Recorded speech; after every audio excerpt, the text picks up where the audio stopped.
If you're bedridden, if you're depressed, if you're fed up and you can't cope, if you feel like you cannot live like this anymore, then this video is for you.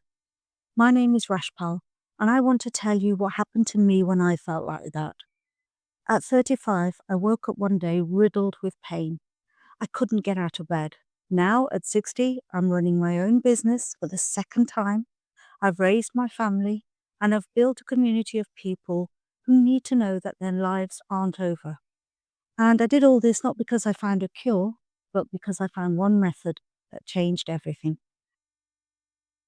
I had just reached the pinnacle of my career as a manager at a bank. It was a large corporate company. We'd bought a house and we were renovating it, and life was great. I had a good social life. Everything I felt was still possible. I had my whole life ahead of me. Then, one morning, I woke up in excruciating pain. Every part of my body ached as if I'd exercised intensely for 24 hours straight, to the point that I couldn't move. I had to crawl to the toilet, and even that was difficult. After a while, I tried to go back to work, but by the time I'd driven there and walked into the building, I was in tears with the pain. I'd get straight back into the car and go home. Eventually, I had to give up my job completely. I went from fully active to bedridden. I lost my health, lost my job, lost my independence, lost my identity, lost my social life. Everything that made me was gone. The doctors didn't know what it was. I kept thinking, it'll pass, but it didn't. Eventually, after months of being passed from doctor to doctor, I finally got a name for it: fibromyalgia. And there was a strange relief in that. At least it was real. At least there was a name for it. And then I went into research mode. If the doctors didn't know what caused it, I would find out. I was going to learn my way out of this. If only I could just find the right bit of information, the right doctor, the right answer, then I'd fix it. But everything I found said the same thing. There is no cure. No cure. That's when the deep depression hit. I felt hopeless. Would this be my life forever now?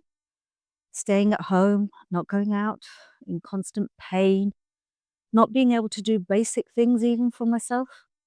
And it stayed like that. 7 years of constant darkness. I even got to the point of suicidal thoughts. I remember thinking, I can't carry on like this. The rest of my life cannot be like this. Those thoughts scared me. So I asked for therapy, and I waited months for an assessment appointment. And at that point, I was just hanging off the edge of a cliff with my fingernails. I was struggling to keep going.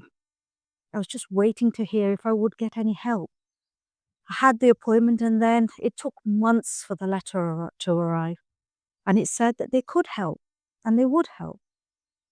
But there was an 18-month waiting list. And that completely broke me.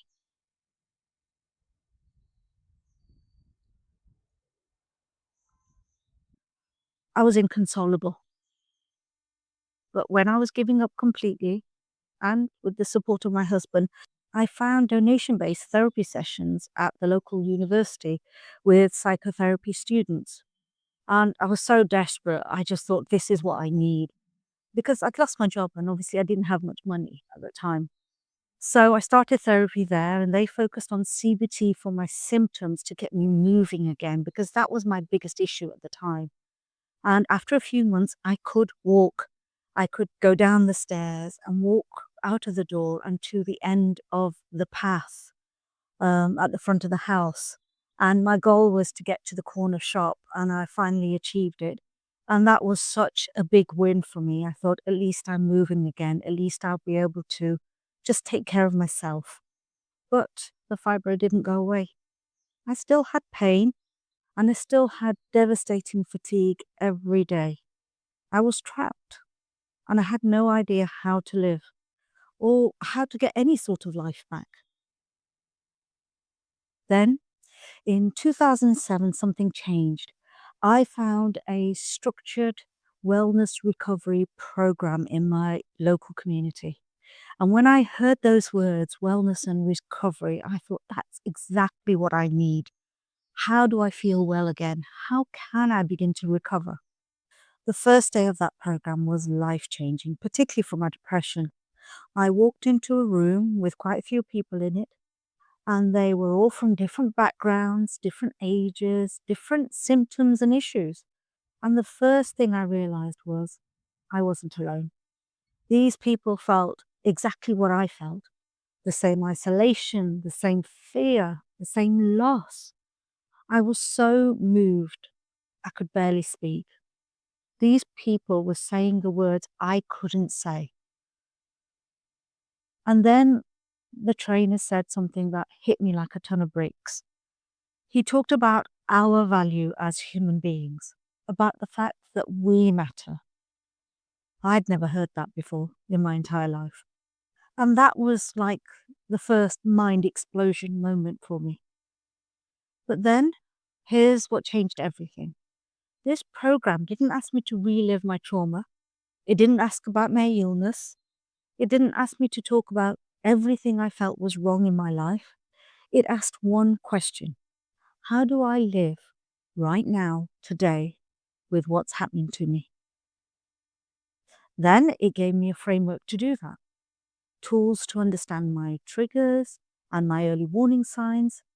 It gave me a language to make sense of my symptoms, a way to plan my days around what I could actually do. My symptoms started to ease. Within 3 months, I felt so well again. I felt I had energy and joy in my life, not because the fibromyalgia went away, but because I understood it. I could manage it. I wasn't a victim to it anymore. And I realized something that changed my life. I can be unwell and still have joy in my life. I've had to sit outside today because it is so warm during this heat wave. At least there's a nice breeze out here. So while we've paused for a second, I want to tell you that you don't have to wait to start this.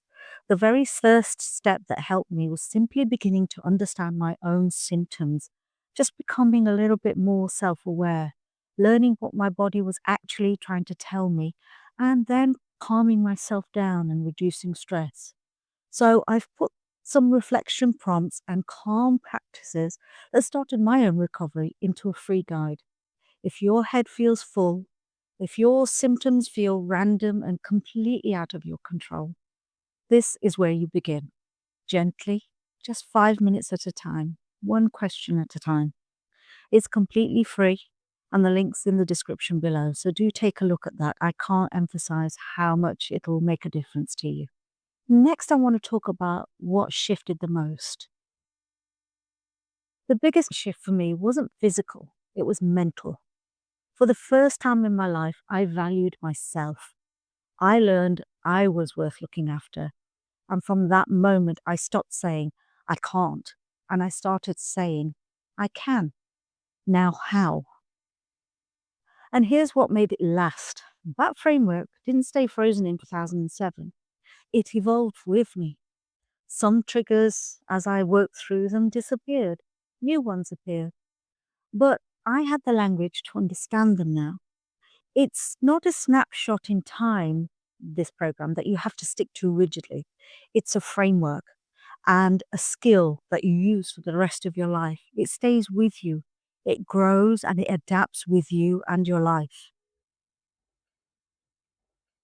So what happened afterwards? Well, with that framework, I didn't have to be a victim to my symptoms.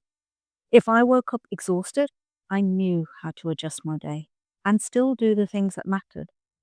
Through the program, I had the language, skills, and confidence to know what I needed, how to communicate with others, and get the support that I needed and deserved, as well as a whole host of other skills that have kept me well ever since. One thought that stayed with me from that very first program was this. This is so simple. Why don't they teach this in schools? If I had even one of those skills, my life would have been totally different. Why didn't I know about this? I was educated. Why did I not have this basic life knowledge? So that became my mission, and it still is today, to share this with as many people as I can.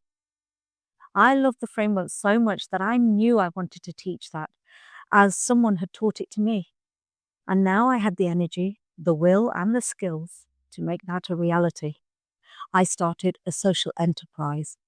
We delivered this work across the country: Birmingham, Nottingham, Leicester, Lincoln. We won national and local awards. We got NHS funding and local council funding. We helped over 1,400 people get their lives back. At the same time, I raised my family, I got my social life back, I looked after my elders, and I was CEO of the business, the face of it. I spoke to hundreds of people at conferences, and I built a community of people who are still friends to this day. I had a full life, a real life, despite the fibromyalgia. So, what does this program or this framework change for you? Well, I've seen this happen 1,486 times. That's the number of people that I have taught. Here's what changes: your energy returns, the depression eases, you stop feeling like a failure for being ill. You can do the things you love again, and you understand your symptoms well enough to manage them, and they ease as a result. I'm not promising a cure, but I am promising that you can get your life back. Your life might look different, but you can live a full life again. So if you're desperate for change, if you're fed up, if you can't cope anymore, and you don't want to live like this any longer, please hear me. I'm sharing this whole method, step by step, right here on this channel. Everything that helps me, I want to give it to you. So subscribe and stay with me, because I don't want you to miss it. And if you want somewhere to start today, download my free guide in the description. It's the very first practice I use to begin understanding my symptoms and quieting my mind. And I promise you, even just starting it, something will shift for you. The life is not over. Mine is the proof. Until next time, take care of yourself and be well.